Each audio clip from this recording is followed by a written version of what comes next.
Hey, it's Anne, and welcome to another exciting narrated PowerPoint from me. This time I'm going to be talking you through question 4, 5 and 6 of the second paper in your remote learning pack.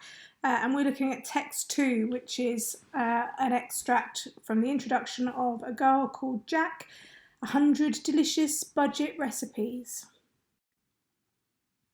Okay, so before we have a look at the extracts properly, I want just to have a look at the way it's framed at the start. So it's from a budget recipe book that was published in 2014, so it's a relatively modern text.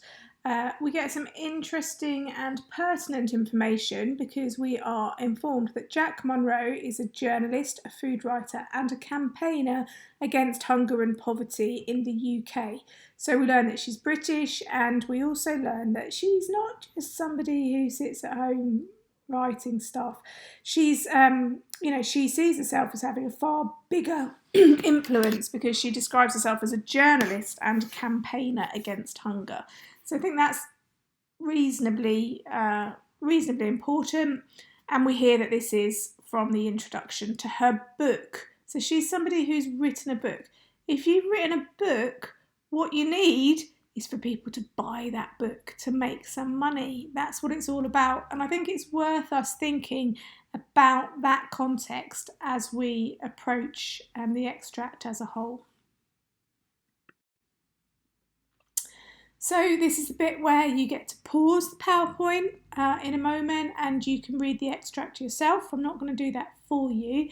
I do want to just have a little reminder that this is a real person. Jack Monroe is a real person. We need to think about who her reader is. And in this case, it's from a book, yeah? So she is addressing the introduction to people who are browsing in a bookshop or browsing on Amazon, and they're thinking about whether they want to buy her book or not. And I think that's quite important. So over to you. Pause this slideshow and have a read of the extract, please.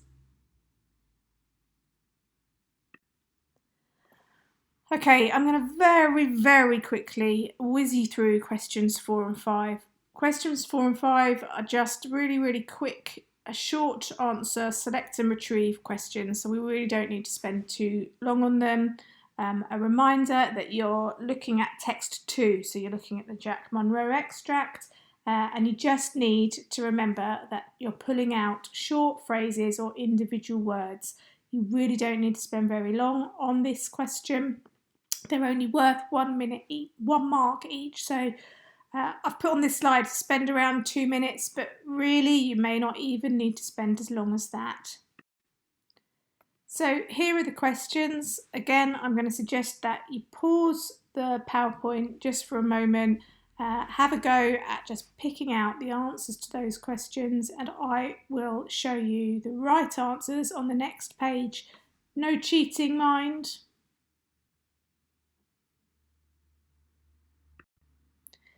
Okay, so here's the answers. As you can see, there's normally a range of correct answers. So as long as you are selective and you don't copy out a whole section of the extract, you should be fine.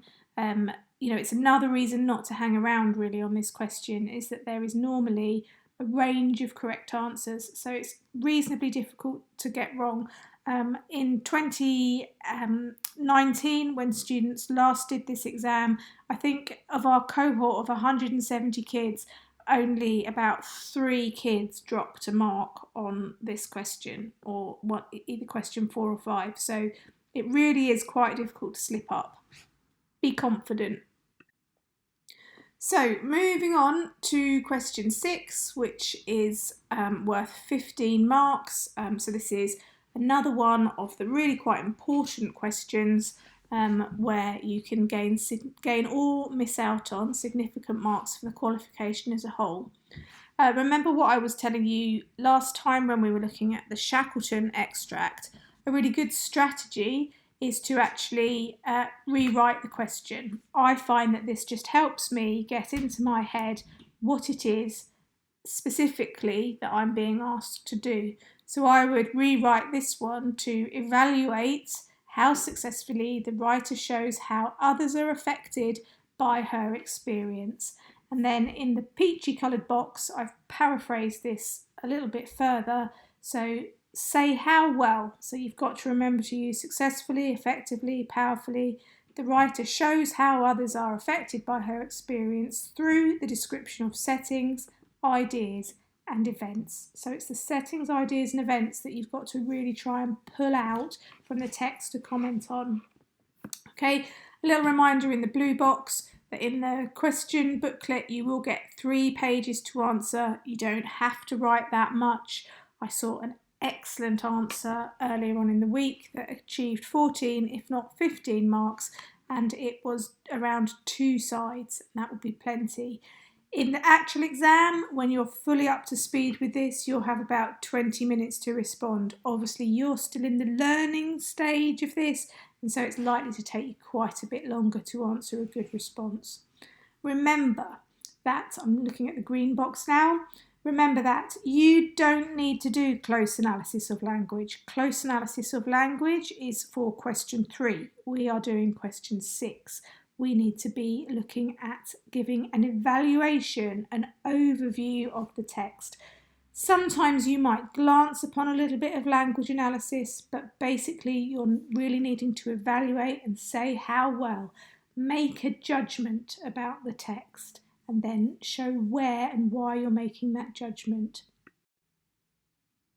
I've put this slide in again just as a reminder, just to reinforce what I've just said to you really, that on question 3 you're doing the close analysis of language. Forget about the magnifying glass and the close-up.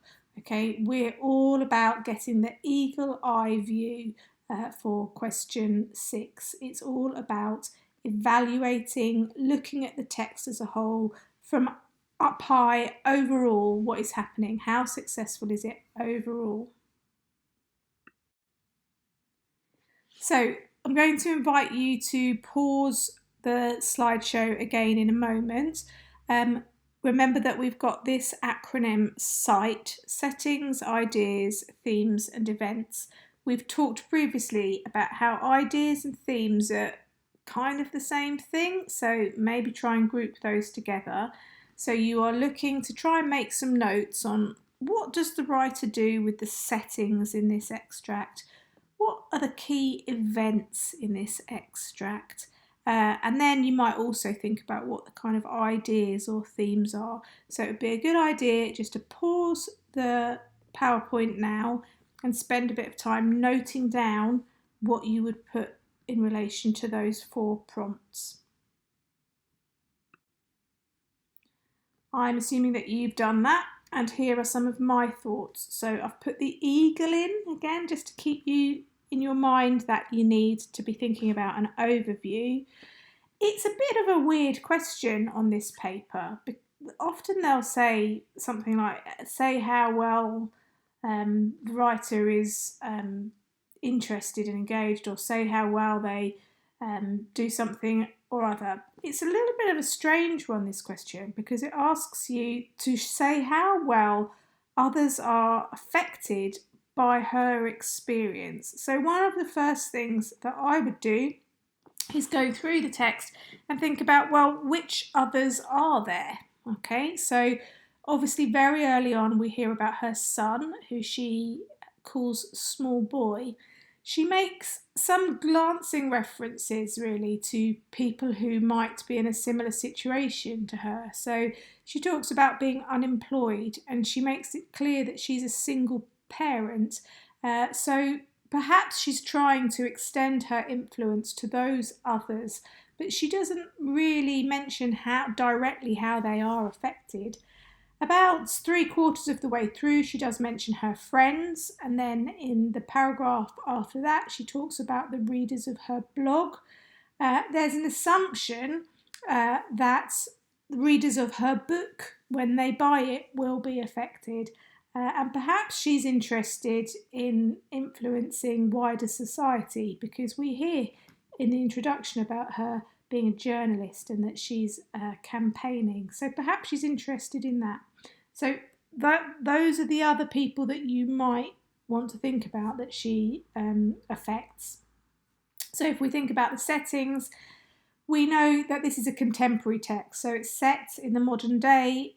She's writing to people just like you and me. You may even find that this cookbook is on your shelves at home.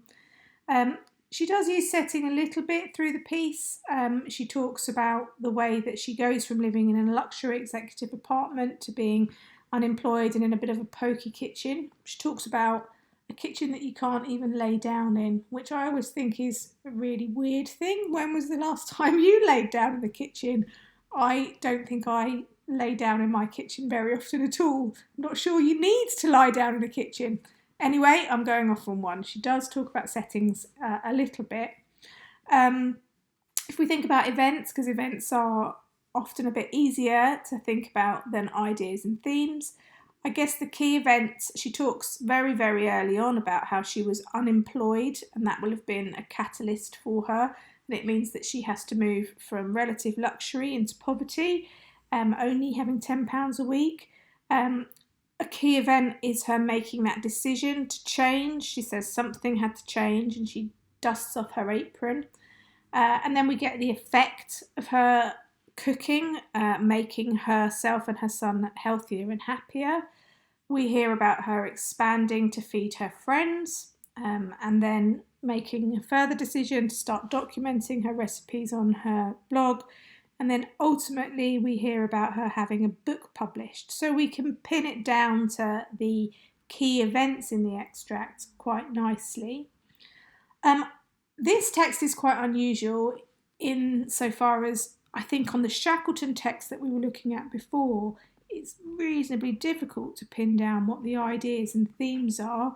But I think in this text it's a bit easier. I mean, one of the themes that runs throughout is that food is the agent for positive change, that eat well and your life gets better. And she seems to be talking about that. You could talk about the sort of transformative impact that food has. So she goes from being in misery and poverty and poor health and just her and her kid to having success and happiness. And she goes from also thinking about her individual situation, what her experience has been like, to kind of considering the positive impact that she can bring about in wider society. So she starts talking about all our lives towards the end, when she starts talking about how we sit at home watching food programs but eating ready meals, and she seems to be a bit critical of that. So there's some ideas for you to think about. I wrote here some exemplar responses. You probably have begun to work out how these work now. I often start with a not very good one. Let's have a look at this one and decide whether it's any good or not. In this extract, Jack Monroe shows how other people are affected by her experience really well. So that's good. They're making a value judgment. She shows very successfully that people who are unemployed find it really hard to eat. So she talks about that, and it says that it was miserable because she had to eat horrible basic food, but in the end it's better because she learns to cook, and then she's happy, and then she writes a blog, and then she gets a book deal. It tells a successful story very clearly, and this makes us really interested in what she has to say. Okay, so this is an okay response, but it's going to fall into level 1, so it's probably going to be worth maybe a grade 2. So they do make a couple of judgments. They say that she shows other people are affected by her experience really well, and it tells a successful story, and it makes us really interested. She does include one short quote, miserable, and she does sort of explain what happens in the piece. So I would say this response would get 3 marks out of 15. It would need to quote far more frequently and actually reference other people quite a lot more in the response in order to move up into a level 2. So I've got a second exemplar response here for you. It promises quite well, and in some ways it's better than the previous one, but there are some obvious difficulties with it. I wonder whether you're going to spot them. The answer starts really successfully, as it starts off with a powerful and highly effective use of a statistic that she was unemployed between 2011 and 2012, and we're also told that she has to live off of £10 a week. This is very successful. Another part that is very successful is when she goes on to use some powerful short sentences. It's a highly engaging part when she says things have to change, and then she goes on to change them by cheaply as I possibly could. As well as herself, Jack Monroe, she also has a child who she calls Small Boy, and as they were both poor, he would have been affected too. There is a really successful list of 3 when she says that they get casseroles, curries and stews, and there is alliteration which really sticks out in your head when she says that they are healthier and happier.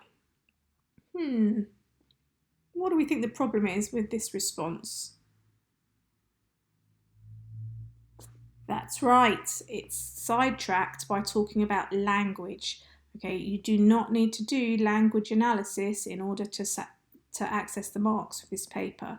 So they have essentially approached the question by technique spotting language. So they talk about the stats, they talk about the short sentences, and then they talk about the list of 3 and alliteration, which, whilst those are valid points if it was a question 3, this is a question 6, so she won't get very good marks for this. The positive thing about this response is that they do make a number of judgments, critical judgments. They use the word successful several times, 3 times I think in fact, and so that's quite good. They also quote quite regularly, but they basically have the wrong end of the stick. They do mention people being affected when they talk about Small Boy in paragraph 3. So this response would achieve into level 2, it might even get 6 marks out of 15, but it can't go any higher than that because they have the wrong approach. They are focused on language, and what they need to do is evaluate the piece as a whole. Okay, so the time has come. We've done some talking through what you have to do. We've looked at a couple of not brilliant exemplar responses. You now need to try and write the question. So spend at least 20 minutes. Keep the eagle, the overview in mind, and give it your best shot, at least 20 minutes. You may need to spend a bit longer than that. Don't forget settings, ideas, themes, and events, and remember those evaluative words: successfully, effectively, powerfully. Over to you. Pause the PowerPoint now.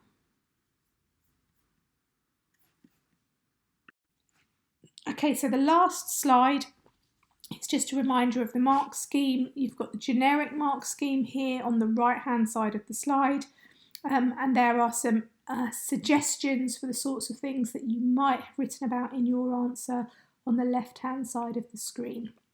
I hope that's been helpful. I will look forward to seeing your excellent responses emailed to me, ideally by Monday, please, if you're in my classes. Thanks ever so much.